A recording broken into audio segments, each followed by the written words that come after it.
Olá,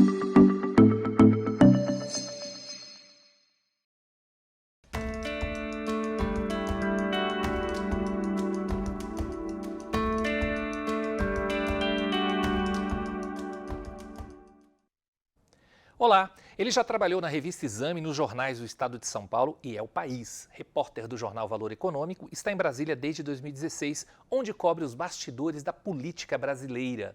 Formado em jornalismo pela Universidade Presbiteriana Mackenzie em 2008, ele é mestre em ciência política pela Universidade Rei Juan Carlos, na Espanha, e tem a carreira voltada à política e economia. O programa Memória do curso de jornalismo recebe hoje o jornalista Marcelo Ribeiro. Marcelo, obrigado por você ter vindo, viu? Reserva esse tempinho. Muito obrigado. Você acabou de dar uma palestra agora para os nossos alunos e a gente já aproveitou e te pegou aqui para a gente continuar esse bate-papo. Obrigado, viu? Eu que agradeço o convite. Ô Marcelo, a primeira pergunta é sempre básica, né? Por que você foi para o jornalismo? Por que você escolheu fazer jornalismo? E, professor, eu sempre gostei muito de ler e escrever, mas principalmente ler. E daí eu sempre tive um fascínio por contar histórias. E eu acho que a nossa profissão é exatamente isso. A gente vai apurando, vai construindo o quebra-cabeça e conta uma grande história quando a gente tem tempo. Senão a gente vai contando aquela história em frações, diariamente. Acho que eu via personalidades como a Zileide Silva, que hoje eu tenho o prazer de conviver, por exemplo, mas via desde pequeno, e via nela uma capacidade de resumir fatos em poucos minutos e falava, cara, é isso que eu quero fazer. Só que eu nunca pensei nessa questão de ir para a TV, eu sempre pensei que eu queria fazer isso escrevendo, que é o que eu faço hoje. Ainda bem, gosto muito. Eu ia fazer essa pergunta posteriormente, mas já que você citou a Zileide Silva, me fala sobre a diversidade no jornalismo, se você vê essa diversidade no jornalismo, se aumentou a partir do momento que você se formou em 2008 para cá. Eu acho que a gente está num processo de transição ainda em fase muito embrionária. A Zileide atua há anos e é um pilar dessa representatividade, assim como a gente tinha a Glória Maria, por exemplo. Mas eu entendo e vejo que a gente ainda está indo passo a passo e muito lentamente. A gente olha as redações, por exemplo, eu convivo mais nas redações de Brasília, né? Temos pouquíssimas pessoas pretas, pouquíssimas pessoas LGBTs, a ausência de pessoas com necessidades especiais, por exemplo. Tudo isso ainda é um reflexo de que a nossa sociedade ainda precisa evoluir muito quando o assunto é diversidade. Como a gente conversou na palestra de mais cedo, eu e todos os outros participantes defendemos que existe a necessidade de que os próprios repórteres e editores passem a pressionar para que as empresas adotem essas políticas. Eu acredito que isso é um movimento que está começando a acontecer e a tendência é que a gente consiga ver mais corpos diferentes, rostos diferentes, cores diferentes, sexualidades diferentes no ar. Isso é muito importante, até mesmo para a questão de representatividade. É muito importante que você olhe na TV e você consiga ver alguém que você se identifique, né? Eu não tinha muito essa referência enquanto homem gay. Quando eu cheguei em Brasília, depois de alguns anos, recentemente eu recebi um colega que é aqui do Mackenzie também, o Plínio, e ele foi transferido para lá pela R7 e ele falou, Marcelo, muito obrigado por ser da forma como você é. E daí fiquei muito feliz em ser representatividade para alguém. Foi uma pessoa, mas para mim já foi importante, entendeu? Então eu acho que a gente tem um pouco de diversidade, mas ainda é muito pontual. Isso precisa avançar bastante. Acredito que nos próximos anos a gente consiga mudar esse cenário. E o Plínio se formou 8 anos depois de você. O Sim. Plínio é de 2016. Sim. Né? Então, você percebe que também com o tempo, né, as coisas foram mudando e, coincidentemente, eles acabaram se encontrando em Brasília. Sim. Falando nessa questão de formação, de 2008 e 2016, como é que você chegou no Mackenzie? Eu pensava assim, é uma faculdade que tem uma estrutura de tecnologia muito avançada em relação às principais concorrentes ali, né? E daí eu virava e falava assim, cara, eu quero ter a melhor estrutura possível. Os meus pais entendiam que isso era importante, ter esse suporte técnico todo, para que eu pudesse, ainda que eu tivesse essa predisposição em ser do impresso, Se eu viesse para cá e me apaixonasse por TV, eu estaria aprendendo a TV da forma mais tecnológica possível, mais alinhada com o que a gente tem na TV, entendeu? Eu acredito que em questão de infraestrutura, a gente sempre teve uma infraestrutura de ponta e muito à frente das demais universidades, entendeu? Então isso acabou sendo determinante. Fomos uma das primeiras turmas, né? Sim. E daí muita gente às vezes pode pensar, nossa, o fato de ser um curso novo na faculdade vai dificultar o acesso ao mercado de trabalho. Falo, cara, não tive nenhum problema. Nunca, acho que o Mackenzie é um nome muito forte. Tem um nome forte no direito, por exemplo, mas isso acaba se refletindo nos outros cursos. Então, eu sempre tive abertura.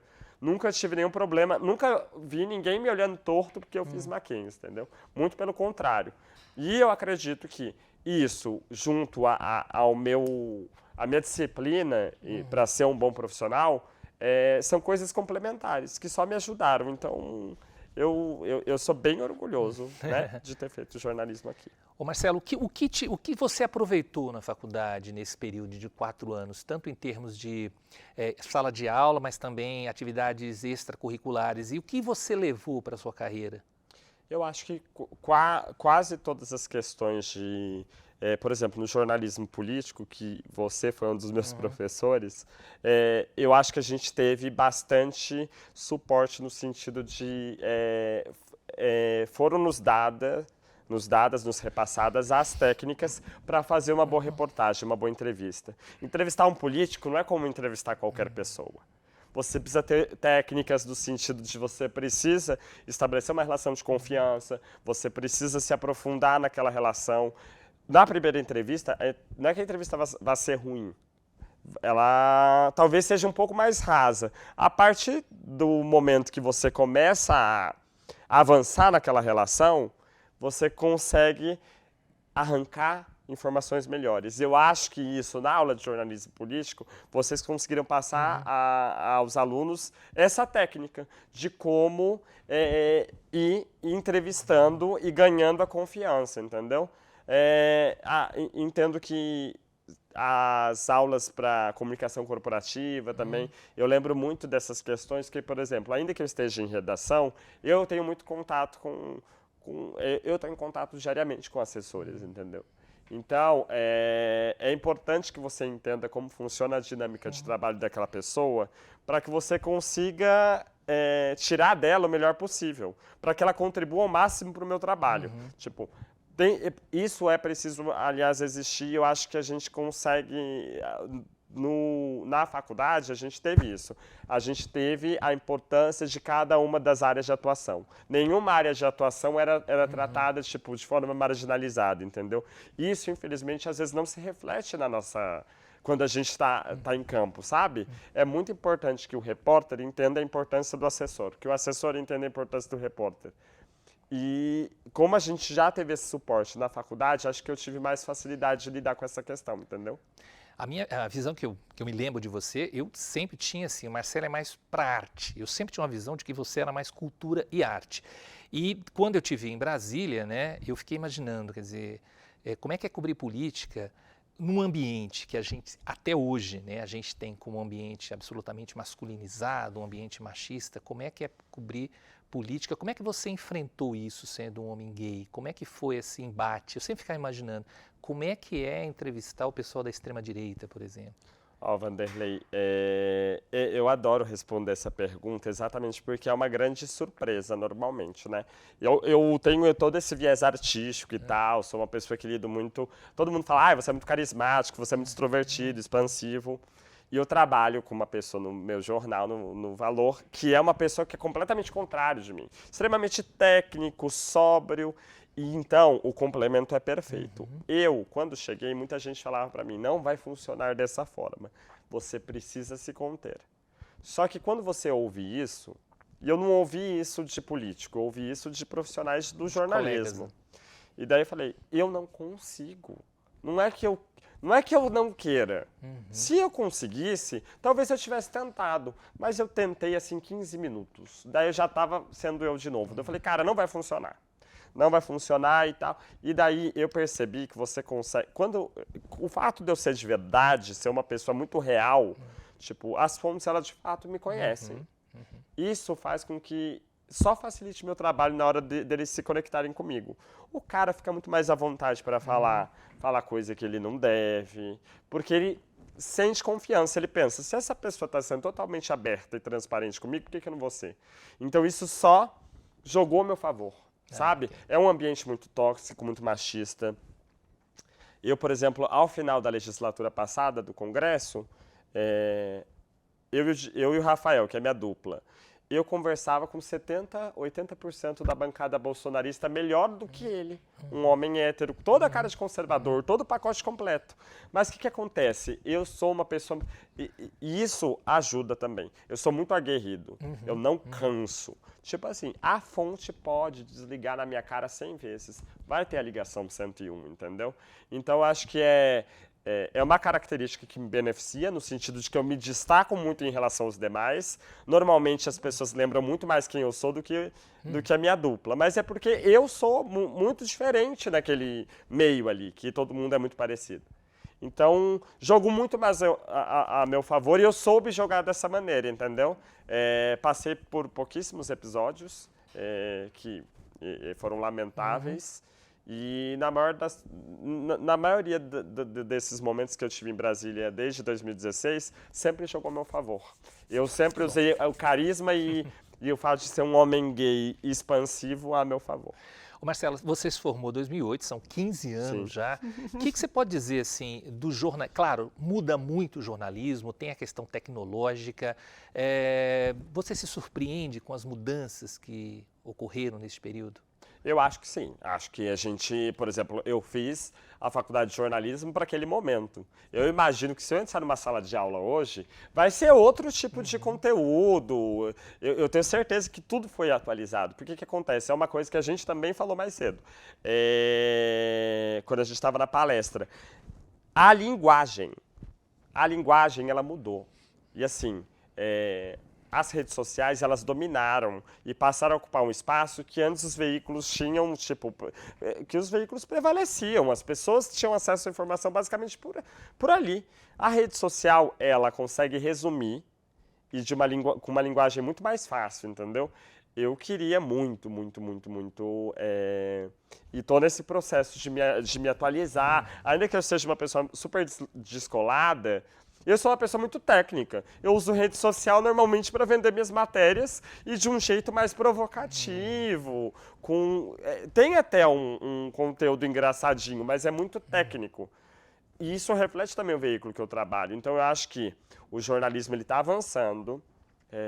As redes sociais estão pressionando e eu acho que os veículos estão sentindo. Tem uma série de veículos novos por aí, né? Tipo, tem o Brasil Journal, o Jota, dos colegas que eu estive hoje, que eles estão muito mais fresquinhos, com a mente muito mais moderna.